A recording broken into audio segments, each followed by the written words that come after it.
Hi folks, I'm Alan Watt, and this is Cutting Through the Matrix on the 23rd of December 2018. I should start off by mentioning that, remember, you can buy the books and discs I have for sale at cuttingthroughthematrix.com, and you'll find out on the website how to order them. There's also lots of discs as well of the shows I've done over years and years and years, and you can order them too if you want to. But the thing is too, that's what keeps me ticking over. I don't sell all kinds of gimmickry stuff and so on. I don't have any sponsors behind me, and if I did have, I'd be altering the format, because you'll have demands and stipulations and forms of censorship, in a sense, if you start getting backed by companies and corporations. That goes with the territory.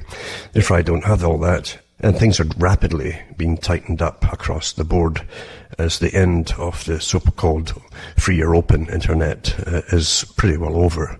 As they draw the net, the strings of the net at the top, the drawstrings in, and all their little freebies, etc., that you once had have been taken away from you. These were, of course, meant to bring you in.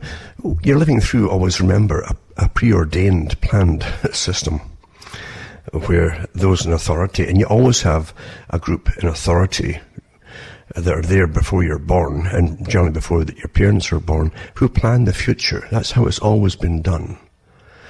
There's never been an intention of allowing something else to just arise spontaneously and take it over and change the system, even though they'll change the format and make it appear that a different kind, or even far left or something, are taken over, or far right for that matter. Nothing's further from the truth, because the system's meant to fool the public more than anybody else, not countries and so on. Countries have the same dominant minorities ahead of them too, with lots of intelligence agencies and services serving them and keeping them up to date on what's happening. So don't think for a minute that somehow that there are different players here trying to take over. Everything that you see is planned. The gender wars, racial wars, etc., all kinds of any little difference they can be, where you can get a wedge in and start widening the wedge and causing conflict and anger or even hatred, is being used to the maximum by very powerful agencies, way above anything you're told about. Really way above what you're told about, or what your nation even declares it even has. And agencies that you do have, you have to really ask, what are they really? What is the CIA, for instance? What is MI6? What are all the big agencies? What are they really? Who do they serve? And you'll never get the real answer. You get clues, and little bits you'll collect along your whole lifetime of reading bits and pieces. But the fact is, you'll never get admissions to things at that level, because you're trained to believe in a different system. I've said it so many times, and kept naive. You're trained to be naive and to believe in this, what they tell you is a system. And you're, therefore, when they change even the whole idea of genders and so on, and make you conform to this belief by law, etc., and pressure, you will adapt to it all, because you will not question your own interpretation. You start to doubt yourself if you go against the grain. That's how you're trained to be. And most folk are trained to go along with the flow, because there's less conflict for themselves, less hassle, and work-wise, or even through school, they'll probably get a much better grade if they go along with the flow. There's nothing real or nice about this system. Nothing at all. There really isn't. Any decency you find in life is from other people, just helping each other out, etc., etc. That's the decency you get. But when it comes to government or government agencies, and the massive barrage, armies and armies of non-governmental organizations paid by your tax money, coupled with private foundations and so on, running your life for you, these guys won't help you out. These guys are all on board with the same agenda. And often, I really think, controlled by the same capstone, you might say. That's the real world that we live in. So, and it's good to see that even my many talks over many years has paid off, because lots of people copy the stuff, use it. They never mention where they get it, but and some of the big ones too, quite a few of the big ones actually.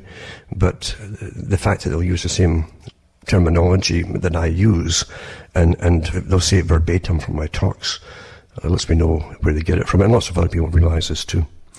But here's the thing about it too. Remember that because I don't sell all kinds of products, I don't take advertising and so on, that it's up to you, the listeners, to keep me just ticking along here. I'm not wealthy at all, and I don't bring in much money, and I tallied up what I got in for December here, and it's about 30% of what I brought in previous Decembers.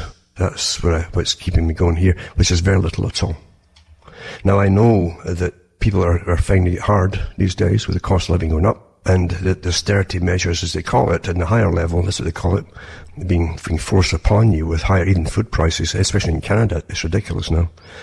And it's all sanctioned by government for the food, etc. They go up and up and up as we get trained to get off meat and everything else. But most folk can't even afford meat. That's the class I'm in right now. Seriously. And but the thing is, it's getting so bad with everything going up and up and up. And people have, again, everything is relative when it comes to how well off or poor a person is, isn't it? I mean, some people will say that they're struggling when they're maybe buying a second house and stuff like that. And I'm not kidding you. I sometimes get that from people that used to even donate at one time. And they'll say that they're getting a new house or whatever it happens to be. And I guess they must think that you live in the same circumstances as they do. So to them, they're struggling, or a little bit of poverty, or what they'll call poverty, which to me would be nothing at all. I wouldn't even consider it even austerity, or poverty. But it depends on how other folks see their own situation. We're all different. I survive on very little. And I've got all these different websites to keep going and so on.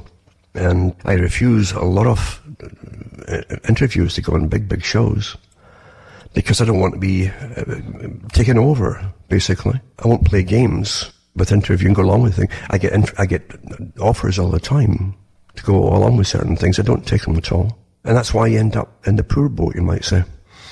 I don't go into politics. I don't back anybody because it's all bogus. All politics and bogus. It's been bogus before I was born, across the Western world especially. But it's better run in the sense that you're taught, you have better methods of indoctrination to make you believe it's all real and above board and it's all there for you. Until you, like the UK for instance, the people vote to leave this European Union monstrosity, even though the idea went along as a very old idea based in London again by the same group that wanted a world governmental system run by themselves, bankers and experts. The Milner Group, Royal Institute for International Affairs, etc. And these were the guys who said that wars would be necessary to bring folk to their knees and make them simply give up sovereignty and be quite glad to join these, what they would call free trade zones and amalgamations, basically.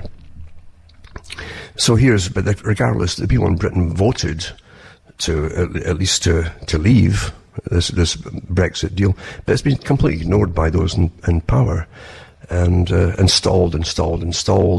And if anything comes out of it at all, it'll be some weak nonsense that won't change a darn thing for the situation of Britain. Although I personally am convinced that I think the whole of Europe's pretty well, maybe not the whole of Europe, but a good part of Europe's gone already with the incredible burdens on mass migrations has been taken in for years and years and years under a big agenda pushed by all politicians.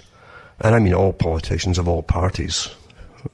Before I was even born, up to the present time, and it's got worse and worse and worse. And it's a welfare state. You cannot support mass unemployment in your own countries and welfare systems for folk who are losing their jobs and so on when you're bringing in millions of more people and putting them up on the tax bill. How many folk are left working to pay for all this? I mean, it's ridiculous. Don't forget that poverty and socialism is nothing more than a form of controlling people. That's what it is control. And the one thing that the Milner Group and the Royal Institute for International Affairs and all the different scientific groups that belong to them too, like the Royal Society, they have always talked about eugenics. They're always talking about, the terrible population problem, all the way from Darwin to the present day, and the Galtons and so on. and how it'd bring down the population of the world, and that the world would be much better run by experts. They would use democracy as a battering ram for their wars, basically. But they had no intention of actually giving it to you. But they must make you believe that you got it. As I say, it's not until you get a vote on something, or you want to vote on something, and you're not allowed to have the vote, or your vote's ignored, that you realise you don't have a democracy at all. That's how bad it really is. So see, I go into all these things in my talks for years and years and years, and I'm telling you, everybody's using the stuff that I put up. There's so much of it. I mean, it's an archive. But as I say, they never mention where they get their stuff from. Although I know where it's from, other folk know as well. But you don't get any financial reward, even just to keep you ticking over here. And it won't last forever. When I was crawling along before, and now it's 30% less. So that's okay. It's a message to me as well, perhaps. Because things change. Things do change. You know, if you want the books and discs, etc., or to donate, just go into the Cutting Through the Matrix website, and you can go into alanwattssentinel.eu as well. You can donate there as well. You'll find out how to do it. You'll see all the other sites I have. They're all listed on my official site, cuttingthroughmatrix.com. Anything else you see is not actually mine. And anything sold is only through my websites, put it that way. There have been a lot of fake ones out there in the past. So you have no idea of what you really are up against when you're telling the basic truth.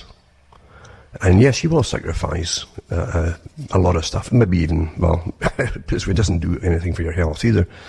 But you'll definitely sacrifice in every way if you want to just to get the truth out there. Now, the system is changing so fast, as I knew it always would, because you realize you've been born into a war zone. And you didn't know there was a war declared upon you. No one told you. You're taught to believe it's all quite normal. Everything's normal. Even the changes you see must be normal, because they're told that they're normal. You're told. In fact, you're told there's something wrong with you if you don't accept them. And these are mass, not just experiments with mass psychology being used. Don't forget that psychology, and that's why I don't run after psychology. I understand psychology and psychiatry.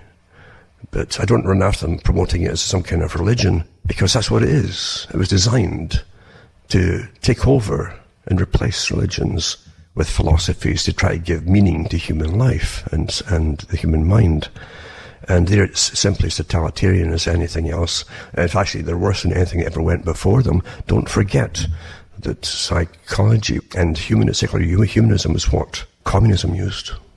Don't forget about that. That's what was pushed, is the right to change everything, was that the old system must be destroyed completely, and the old religions, and in comes the new, where man's will, he'd be godlike with his own will, basically, and he could recreate the world as he saw fit. Well, who is he that they're always talking about? It certainly isn't you. And we know the mass slaughters that the Bolsheviks brought in, and then the communists all the way up through a good part of the 20th century. We all lived through, a lot of us lived through it. And there's much, much more horror to be eventually unfolded to society as more things are disclosed to them, but it's bad enough what we know already. Never mind the wars that your own countries have been fomenting all through the 20th century up to the present time, because we're still fomenting wars across the world. And no one asks, well, the folk ask, I must admit, people ask, what on earth are we doing all over the planet? What's Britain even doing over the planet and helping with all this stuff? What is NATO anymore? And what is, the amount of bases you can't even keep up with that the US has today across the planet. That used to be Britain's job during the 19th century and into the early 20th century. But they were bankrupt with World War I and II, and all the wars that they had before it. Don't forget, all these wars before it were paid by the taxpayer, and still be paid by the taxpayer, because you can't pay your way out of compound interest. It's not meant to be paid off completely. It's a control mechanism. And they decided to get the US to take over and push the same agenda. And the US is, well, we're not in any real, tangible currency anymore. And so it's the same kind of thing, where your dollar's worth less and less and less, and you've got a small gang in charge of your central banking system, same as London, and across the world. An international gang that run it all through the World Bank, and all the central banks and IMF, that's what runs your world, basically. They do awfully well for themselves. They don't pay taxes either, these folk. It's rather astonishing, isn't it? Christine Lagarde, the IMF's been there for years and doesn't pay taxes, but you all do. You pay money to all these international organizations, and you don't even know it. No one's asked you in your so-called democracies, do you mind? But then, in your democracies, you're not asked about if you mind anything you're paying out for. That's what they call democracy. What a farce. Absolute farce. But these are the times in which we live, as I say, where you're trained to believe and be naive. Why would anyone want to do harm above you? You've met such nice people, haven't you, in authority? They're always nice to you. Actually, they're getting worse all the time. I think they're getting less even with their tempers when the public demand or to know or have something done to their public servants, supposedly. And they're quickly put in their place now, just to where they stand. And their public servants are way, way above them now, apparently, and their attitudes, etc. And all your electronic gadgetry, as I say, has been pulled in gradually. This is not new, though. They publish so many articles. They always tell you what they're going to do. And people forget, because you're constantly given more trash to examine your entire life long. Like a machine that just turns it out, chug, chug, chug, chug, chug, you know. But way back in the late 90s especially, they were going through all the information warfare that would happen if they ever gave the people free access to discuss things across the planet, or even within their own countries with each other. Oh, how chaotic it would be. The order would be smashed, yada, yada, yada. And this was augmented by the big magicians that pushed the internet and saying, oh my God, it's for the people. It is the people's. You're part of it. It's all yours, etc. Nothing was further from the truth. But the ones who talked about the fact they would never lose control were the big intelligence agencies. They didn't sit back and let things happen. Before they wrote the articles, I'm sure 20 years before that, or 30, they'd already planned what they were going to do. The idea was to get everybody onto this system. That's why in the 90s, there's so much pornography on it. All the papers heralded this stuff. That's all you would know about it. My God, there's all this pornography to attract them in. I can remember my local library at the time where I was living. They got the computers in, and if I went in there at all during a weekday, you'd see them crowded at the school break time, or the lunch hour. And I asked, I said, what are these children doing? She said, they're flooding in and all excited. He says, they come in there and try to get and just look at the porn. So all this publicity about the pornography was working awfully well. All the kids knew about it. And they were the ones raised with this stuff. Raised with it. And often now they're utterly addicted to it. And at the same time they'd planned the future for television and how all the stuff to do with segments of society, so select segments you might say, that were taboo before would be included in all the upcoming shows and so on, and eventually mandatorily written into every script eventually, which today it all is. And I don't watch TV, but I talk to folk and I've talked to some folk who haven't watched TV for years, who have tried like a free month or something or other, and that they're bowled over how everything now is in your face. All this stuff that was at one time discussed by specific cultural change organizations that were designed in a warfare fashion to destroy the Western society are all up front now. There's nothing hidden at all. It's all right up there getting pushed like you wouldn't believe. Right on schedule. Step by step to the present as they go forward and forward and forward to destroy all of what was, all the old system of culture.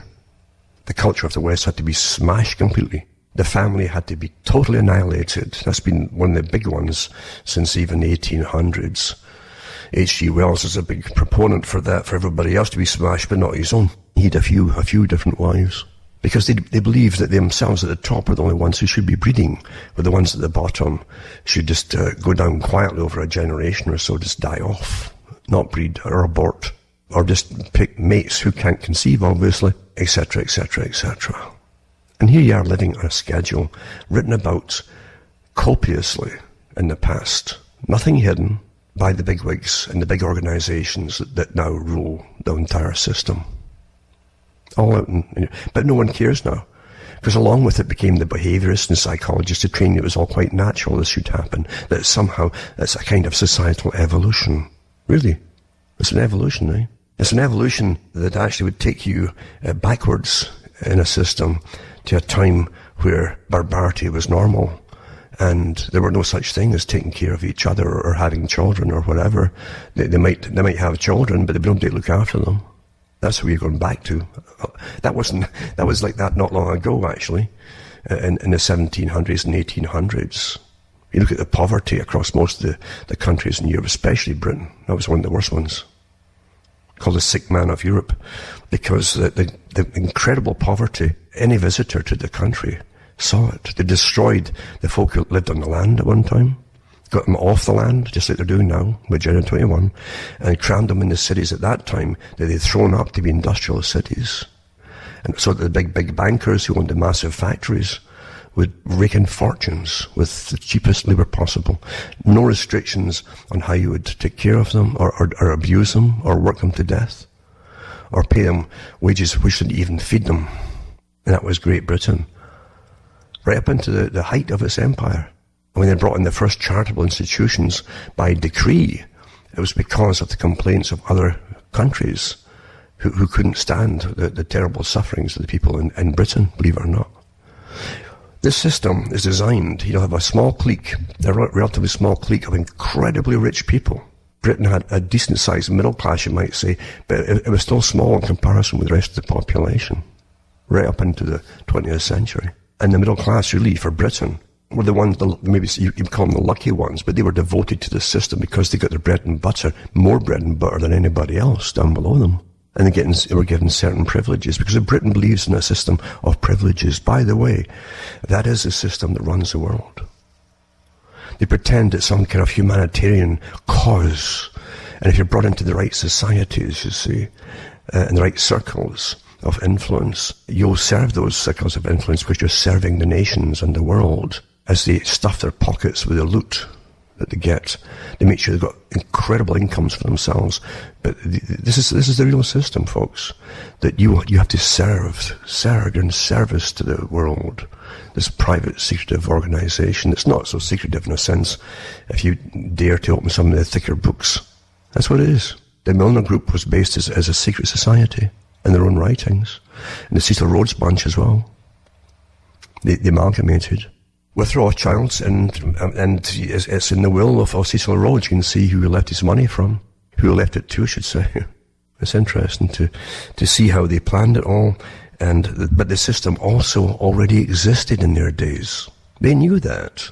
It already existed. They were the latest level, you might say, of this system to set up a system of world control. That's what it was. And you're living through it today. But yes, those who serve it will get more privileges. And at one time they had an unlimited poor folk across Europe, especially the UK too, who would always fill uniforms and go across the waters and get, to slaughter and get slaughtered. And by the way, they've used the same technique in Africa through United Nations with different countries wearing their little blue helmets from African countries and going policing other ones and slaughtering there as well. People who are abused in every possible way, who've lived in fear and terror and hunger combined, make great soldiers.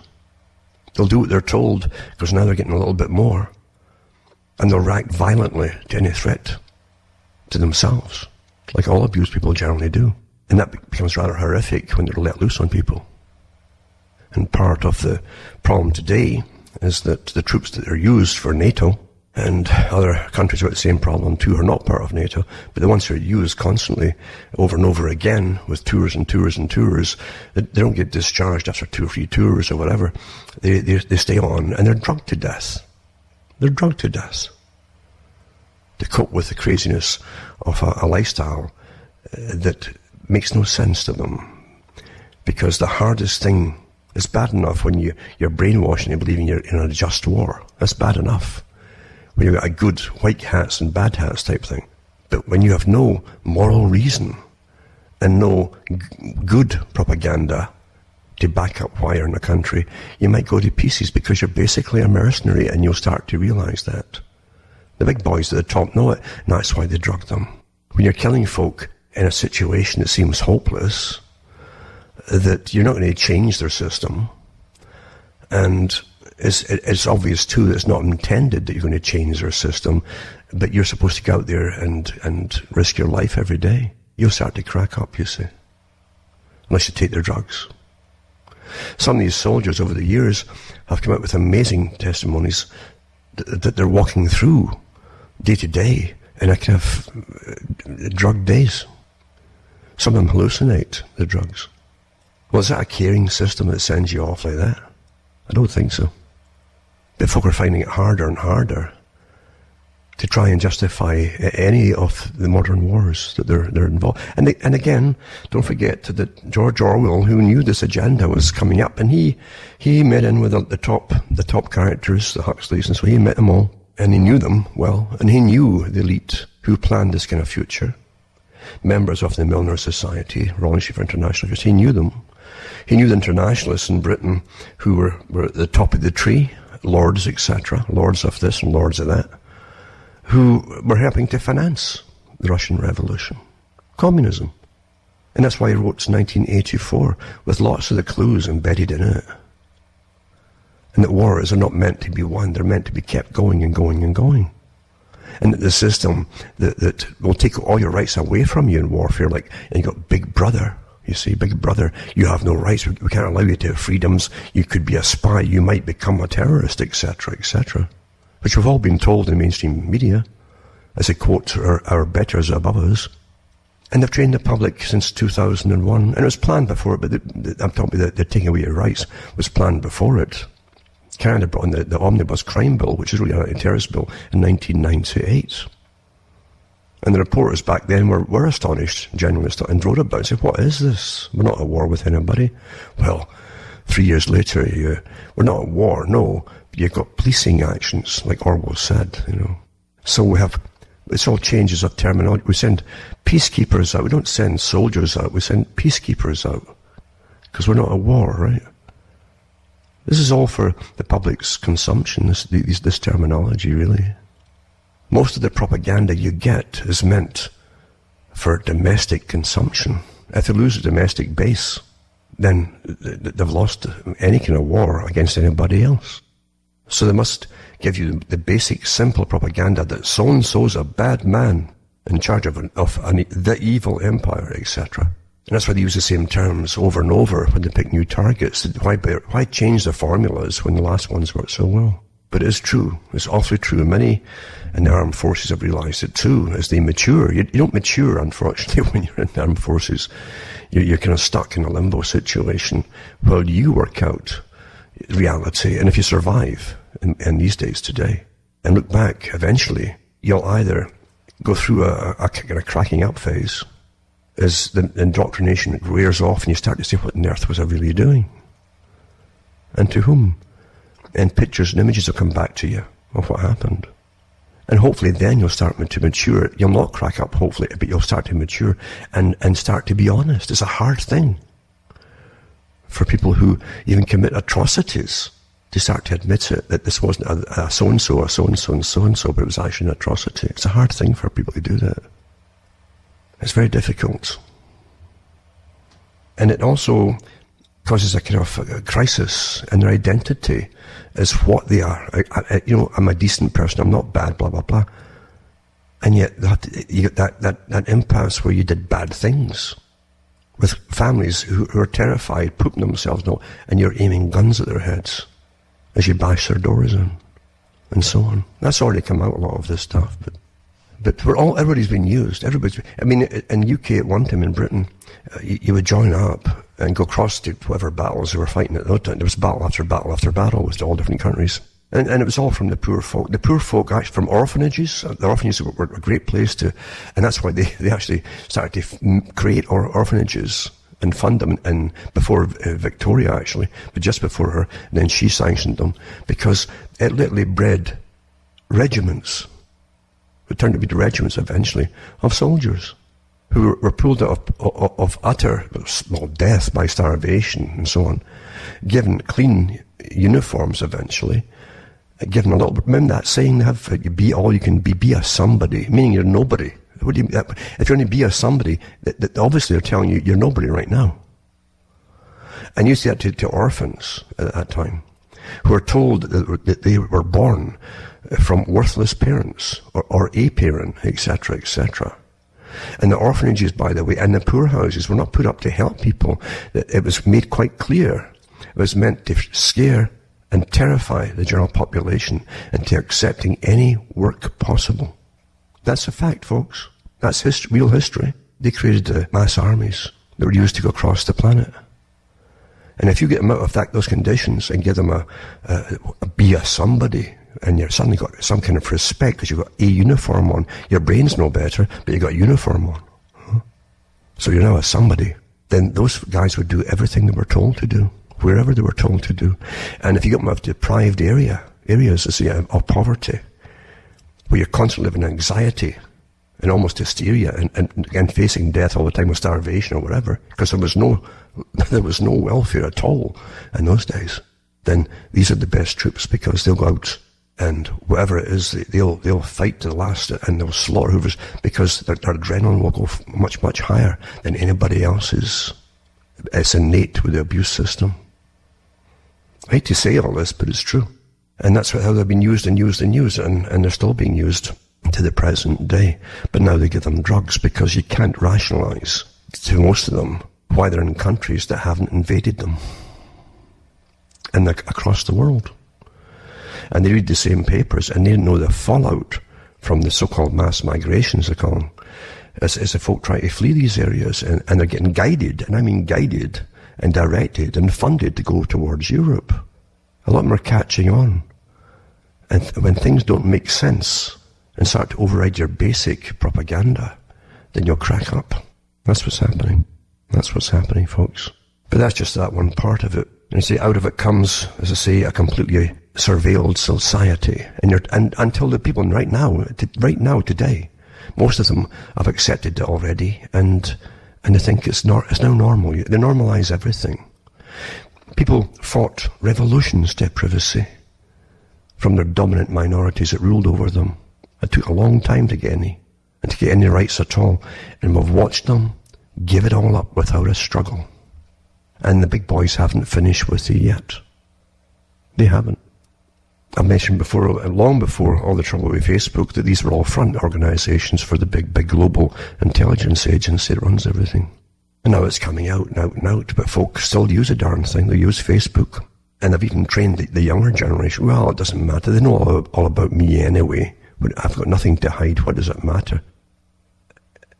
It's so sad you can't get a time machine, get a few folk from the past that went through incredible tyranny, bring them back and tell them why it matters. But isn't it incredible science through behaviorism and study and psychology to give you so much entertainment? So that really, if you get a little bit stressed, and they train you to literally avoid anything which depresses you or makes you feel unsettled, avoid it at all costs. Look for the happy things. Look for fun things. Isn't that what all the talk show folks say on TV? The hosts they give you for television. Well, be happy. Just be, like it's a switch. Be happy. Don't look at that as negative. Don't go around people who are negative. Really? Well, guess what? As I say, if you're walking along a train track, don't wear earphones that are playing happy music, because someone might just come up behind you and you aren't going to notice. In real life, you have to be aware of as many things as you can. It doesn't mean you become neurotic. It doesn't mean you dwell on it and obsess on them. It doesn't mean that at all. But at least be aware of things. It's called common sense. And common sense is not avoiding things because certain things are unpleasant. I can remember years ago when they had a big ice storm in Quebec, and Canada was awfully slow to react, the governments and authorities and so on. And then when they did react, they said, we've got to fly out, all the electricity's down, and pylons of electric pylons were all pulled down and so on. Well, you see, Quebec has they have the biggest hydroelectric systems there, and they had encouraged over many years the people to start using electricity. It was going to be so cheap, so cheap, so cheap. And apparently, Pierre Trudeau at one time, the dad of the present Prime Minister, was pushing the whole project when he was in office, then saying that would be pennies, leave your lights on all nights, and be so darn cheap in the future.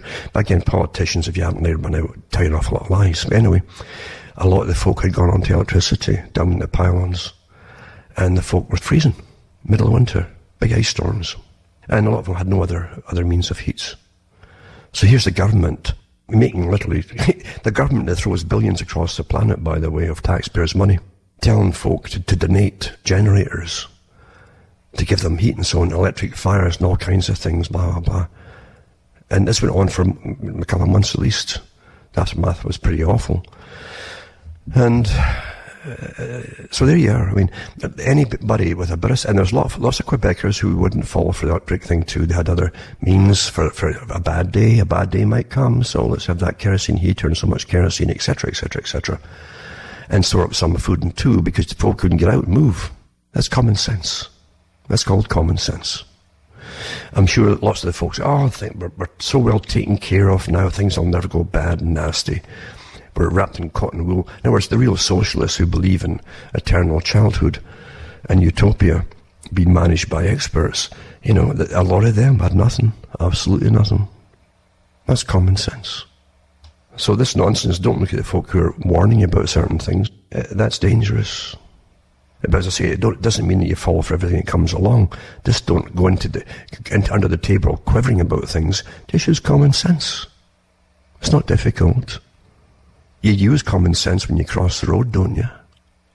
Is that being negative that you look before you cross? I don't think so.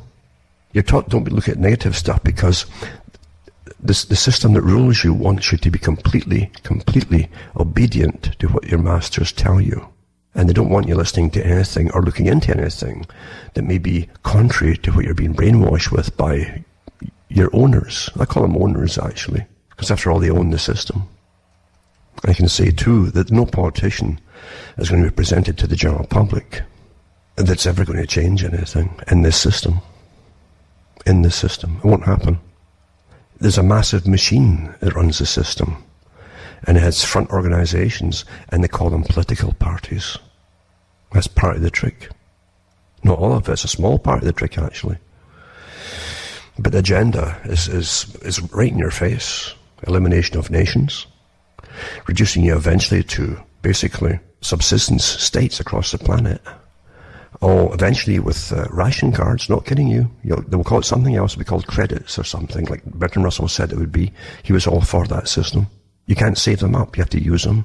But the system at the top, which let's just call it government, or the state, or whatever it happens to be, will issue them, and you can pay your rent, and you can buy your food. And if you don't comply, he said this back in the 40s and 50s, in his books.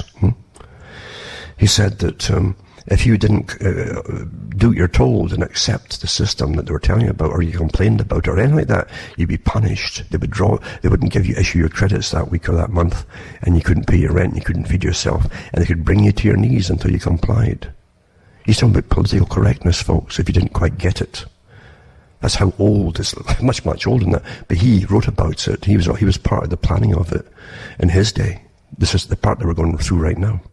And you'll hear what I'm saying shortly by other folk, probably this week. But that's really the system that we're living in. I'm not kidding you.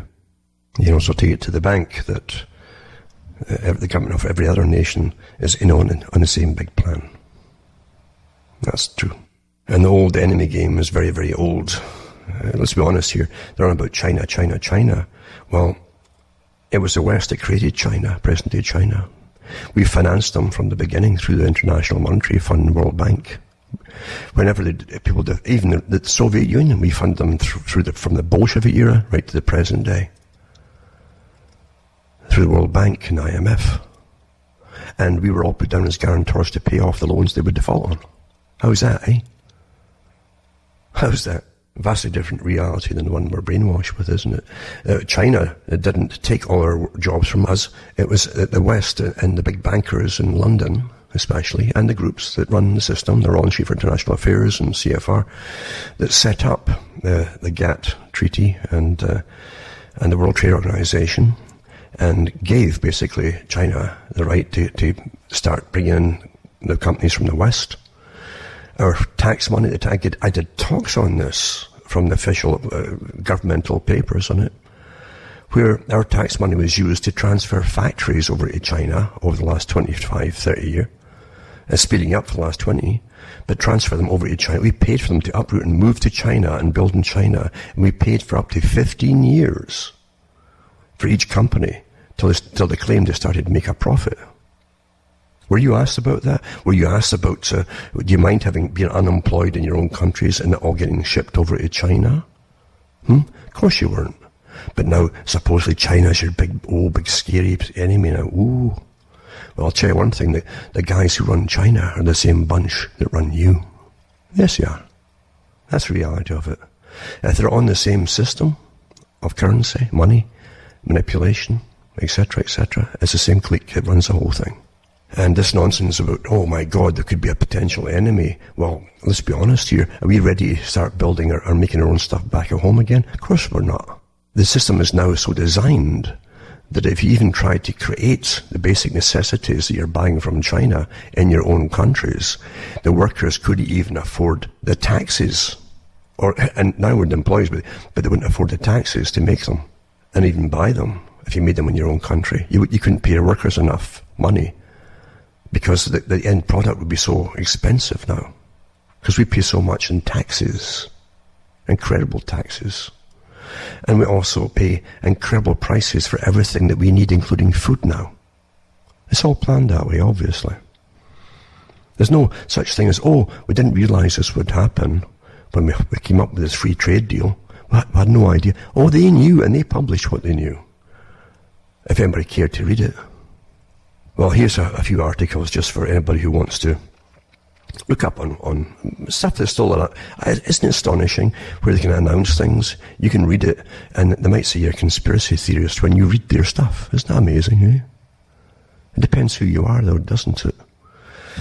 But that's the way things really are in the real world. Now, here's some stuff here to do with weather. I mean, at one time, too, and I read the articles years ago, and there's books, awfully good books, written about people who worked at setting up the weather networks and where they would give you 24-hour-a-day weather, for goodness sake. That was a laugh 20 years ago. I mean, who would want to watch this stuff every day, unless you're really neurotic?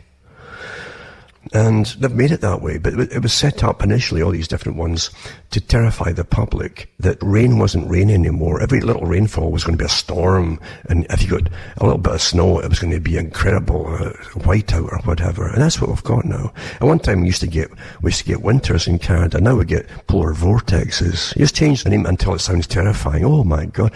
And you go back. The beauty too is when a lot of the countries moved to centimeters instead of inches. You know, I mean, at one time, an inch of snow or 2 inches of snow sounded, nothing at all. But you convert it into centimetre. Oh my God, that's a bigger number. In your head, it sounds worse, you see. So simple, the tricks that are played. They're really so simple. And that's the way it really is. We've always had climate change because that's what climate does. It changes. That's why you used to have weather. We defined what was going to be the next day. It's going to change. And we had seasons. The seasons were not clockwork. Like every day it starts at bang, that's when then the leaves turn brown that day, boom. Sometimes it would take weeks before they would change for the fall, etc., etc. Other times it would be much earlier. That's how it's always been. But of course nothing is done for the purpose that the purpose of terrifying you, so you'll give more of your money away into austerity to save the planet. And the money will go to Al Gore and all these guys, the guys who set up the carbon exchanges. Isn't that wonderful, eh? How we're ripped off and ripped off. Here's an article here, and it's to do with, this was from CBS News, I think it was. Controversial spraying method aims to curb global warming. Now, I've mentioned before, they always discuss these things every year and give us little trial balloons to see if anybody's really noticing it. When they're actually doing it, they'll say they're going to try this and try that. Controversial spraying method aims to curb global warming. They'll release the same article every year to see how we accept it or if we care anymore.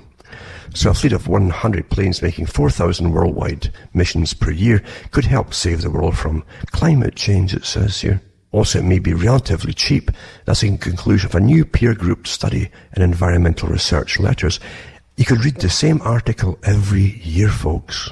I've read them for years, because the whole idea is to get you used to it. They're going to think about doing it. If they did that, it's the stuff of science fiction, but plain spraying tiny sulfate particles into the lower stratosphere which is bad for your lungs, naturally, kill a lot of folk off, and it is actually working to kill folk off, around 60,000 feet up.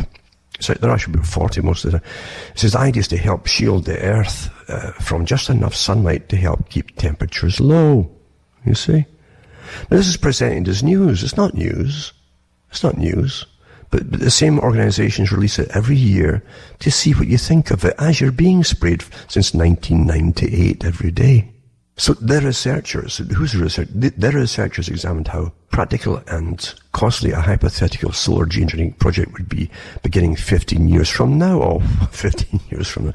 The aim would be to half the temperature increase caused by heat-trapping greenhouse gases. It says in 1991, Mount Pinatubo erupted in the Philippines. It was the second largest eruption in the 20th century, according to the U.S. Geological Survey. So that helped to cool it, they claim. Well, we've had lots before that too.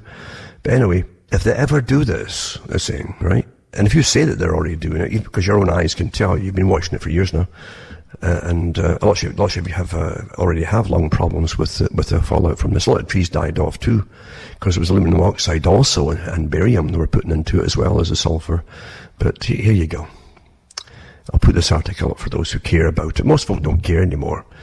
All they need is Big Brother to say, here's a good movie to watch, just be happy. And that's it.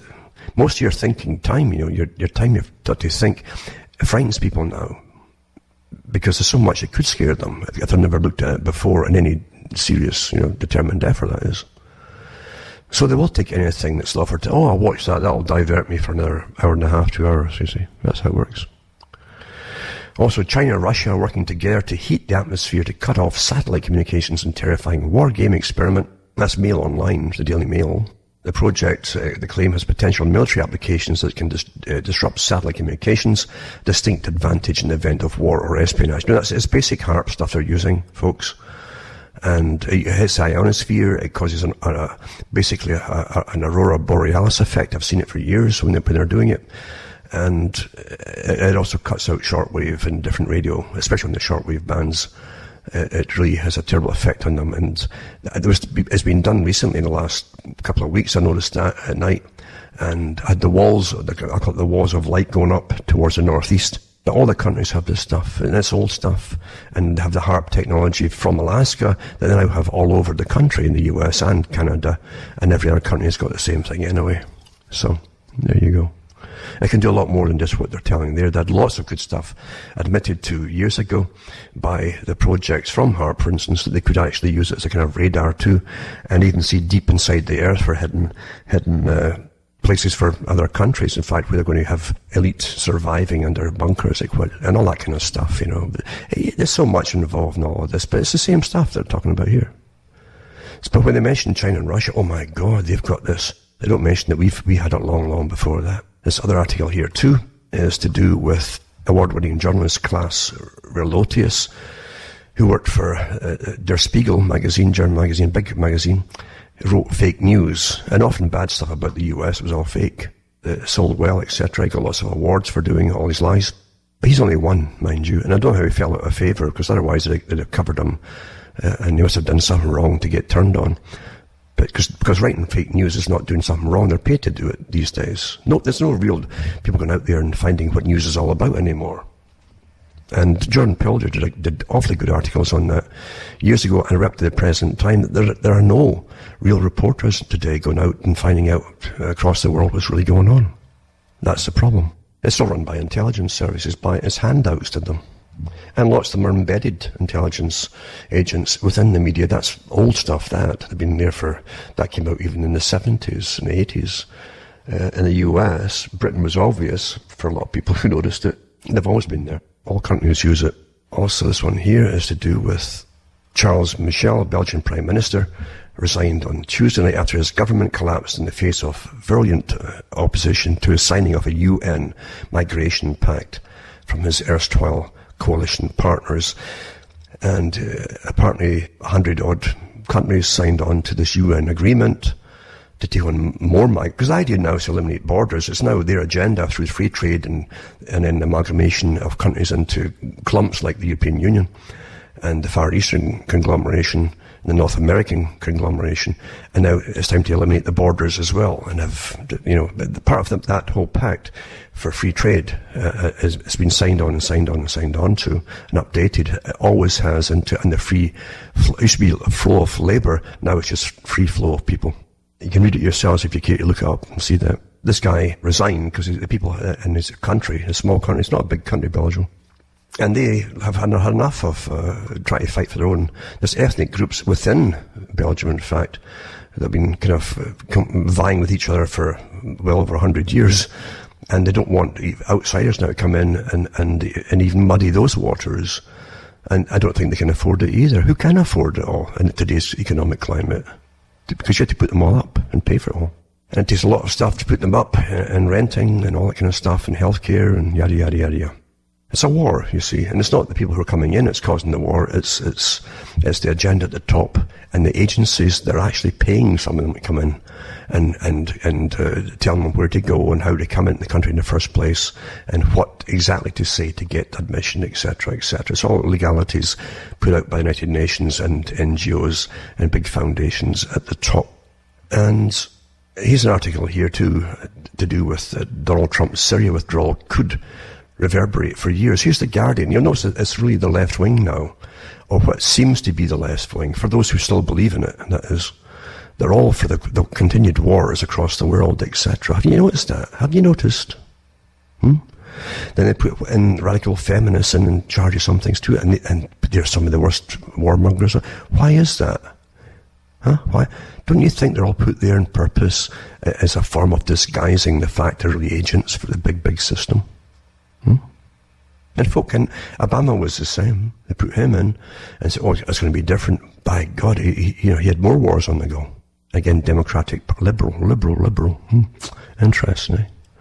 So anyway, here they are. Here's the Guardian. The Guardian used to at one time was fairly open and they're left, or very left, but the fact is now this is like war. When the US president declared war over, he upended consensus to see off threats of Iran and ISIS. Really? Who else is always on about Iran, eh?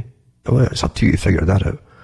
And also, the Guardian again, Trump plans to pull thousands of troops out of Afghanistan, you see.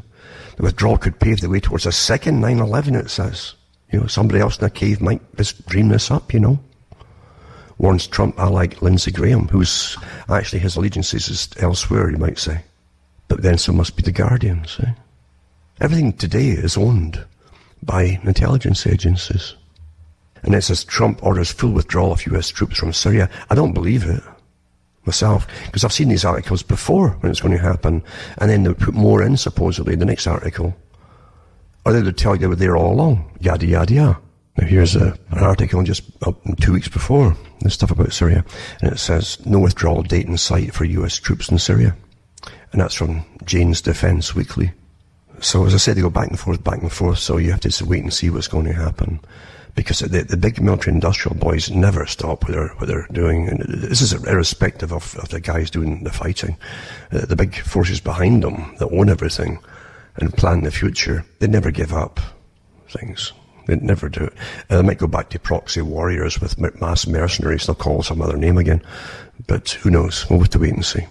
And France prepares last resort chemical weapon that can be smothered around Paris to keep yellow vest rioters away from key buildings as anti-Macron protests continue.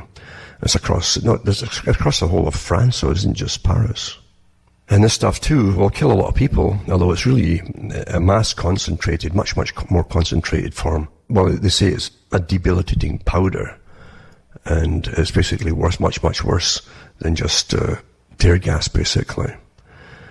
Hundreds of times more powerful and concentrated, and it will kill folk, obviously. So here's an interesting to see that chemical weaponry is now being threatened to be used on people inside their own countries who happen to be fed up using the vote because it gets nowhere and being ruled over, roughshod by the characters that are brought in to rule over them on behalf of the real rulers of the planet. Also, the police apparently are having strikes over in France, at least in Paris. And some of the headlines will say, well, they're planning to join the yellow jackets, but who are the protesters? But in reality, I think it's because the police are using it as a chance to get more money and less hours because they're overworked, overstretched with all the crime they now have and nothing to do with the alert vest, basically. But they're fed up with what's been happening there too. It's the same as all Europeans are at the moment. So they're threatening to join the protesters. Facebook again, constantly more stuff comes out about their data sharing deals exposed. It makes no difference because most of the folk, especially young folk, will keep using it thinking they never get. It's the same with pills or drugs, They'd never give us that unless it was okay. If you tell them about the dangers of something, they'd never do that to us. They really believed under socialism they're being taken care of by experts. So Facebook can't be that bad, And they won't know it until, maybe 20 years from now that everybody who's putting stuff up there and using it they'll start to use it for blackmailing so that you'll do what you're told. If you start to cause a problem or you question too much, they'll use all the stuff that you put up there on you and threaten to expose it again or make it more widely known in mainstream media. There's 1,000 ways to blackmail you. That's why privacy was awfully important, because tyrannical governments tend to use the data on you down the roads that they gleaned upon you. That's why politicians do what they're told too. Most of them are blackmailable. And they constantly accept these little trips and so on to different places where perhaps they shouldn't, and all the little things that go with it. And FBI plans rapid DNA network for quick database checks on arrestees. What a world, what a future, eh? And of course, two companies are working together to leverage spatial data generated by iRobots, Robovax, it's called, Robovax. And as Google wants to improve your smart home with, the room maps and all that. Sure they do. It's to help you. You might not know where your kitchen is. You really have to know that, don't you? And of course, everyone knows about Alexa. The recent little revelations where it's all told in a kind of sexy, humorous way that Alexa talks murder to children. And it's really a learning program that Alexa's got built into it. Isn't this funny? Really? But read their article and how this stuff is collecting incredible data about everyone who uses it. And it'll all be part of the same thing, as I say. Or you're not supposed to say this or think that. Just like Demolition Man, bing, bing, out comes a little fine every time you do it. And Bertrand Russell's the idea too. You won't be able to pay your rent because your credits won't come in that week. It's all coming down the pipe, folks. And everybody thinks it's presented as a fun thing. It's not fun. I'll put these articles up for anybody who wants to see about it. And Ticketmaster invests in facial recognition technology company. Of course, this stuff's all been used in China for a long time. They even had exposés coming out of China showing us how they've got incredible facial recognition, instant stuff on the streets and railroads and stuff like that. So it's the same stuff, probably the same companies involved in it and so on. That's all I can really manage to get up right now, except to say that homeless deaths are up 24% over 5 years in Britain. Isn't that progress, isn't it? And of course they won't have until the end of winter. And even then they'll try and scam it down a bit because of the amount of folk are dying because they can't afford the fuel for their winter to heat their own homes. And now that's normal. Thousands every year, that's normal. But we can give billions across the planet for things you haven't even heard of and things that got nothing to do with what you vote people in for. Because you see, the system that exists above it all is alien to anything that you have been trained to imagine. That's why it manages to do it so well. Now remember what I said about common sense. Common sense means when you hear the stuff that's happening, don't crash yourself. Don't come down and say, oh my God, the sky's falling. Just understand it and use common sense and cope with it. And of course there are certain things you can do. There's many things you can do. And you can stop putting out so much information as well, for those who want to. And handing it free to other organizations that are really ruling over you. Because as I say, privacy is very, very important. Very important. As countless folk have found out over centuries, and some of them pretty recent too. That's the reality of it. So as I say, don't obsess over things until it crashes you. News and understanding of real facts of what's happening is awfully important. It's a basic survival principle, isn't it? So don't let it crash you. Take care of yourselves. We'll shortly be into a Christmas then, and then into the new year. And let's go forward with some understanding of what can be done, even personally. So I'm Alan Waterman here in Canada, where it's really freezing, naturally, because it's winter. So it's good night. May your God or your gods go with you.